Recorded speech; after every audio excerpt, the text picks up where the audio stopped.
এসএসকেএমে কমতে চলেছে বাইপাস সার্জারির খরচ এবং তাও এক ধাক্কায় প্রায় 50%। এসএসকেএম হাসপাতালে বাইপাস সার্জারি করাতে গেলে শুধু ভর্তি হতেই অনেক কাঠখড় পোড়াতে হতো। তারপর সার্জারির পর দেখা যেত মোট খরচ বেসরকারি হাসপাতালের প্রায় সমান। ফলে সরকারি হাসপাতালে বাইপাস সার্জারি করানোর আর্থিক সুফল সেই অর্থে পেত না সাধারণ রোগীরা। এর কারণ হিসাবে দেখা যেত সরকারি হাসপাতালে বাইপাস সার্জারির প্রয়োজনীয় ওষুধ ও সরঞ্জাম নির্দিষ্ট দু একটি সংস্থা সরবরাহ করত এবং তার প্রেসক্রিপশন রোগীর আত্মীয় হাতে পেতেন না। ফলে চিকিৎসকের হাত থেকে প্রেসক্রিপশন সরাসরি সরবরাহকারী সংস্থার হাতে চলে যাওয়ায় খরচ বেশি হতো। এর সঙ্গে কমিশন নেওয়ারও অভিযোগ উঠত। এর আগে পেসমেকার এবং স্টেন্ট ন্যায্য মূল্যের ওষুধের দোকান থেকে বিক্রি হতে শুরু হওয়ায় খরচ অনেকটাই কমেছে।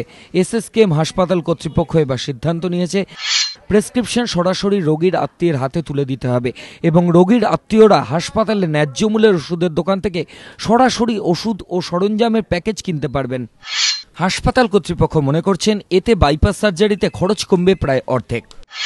আগে যেখানে খরচ হতো 1 লক্ষ টাকা, এখন তা কমে হতে চলেছে 50,000-এর কাছাকাছি।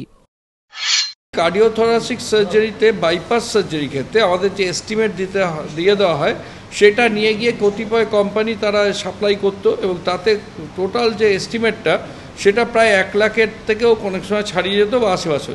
ঠিক করেছি যে বাইপাস সার্জারিতে যেসব জিনিসগুলো লাগে, যেসব ডিসপোজেবল জিনিস, সেইগুলো আমরা ফেয়ার প্রাইস শপে রাখবো। খরচটা প্রায় হাফ হয়ে যাবে। হাসপাতালের বিভিন্ন পরিষেবায় শস্যের মধ্যেই ভূত থাকার অভিযোগ ওঠে।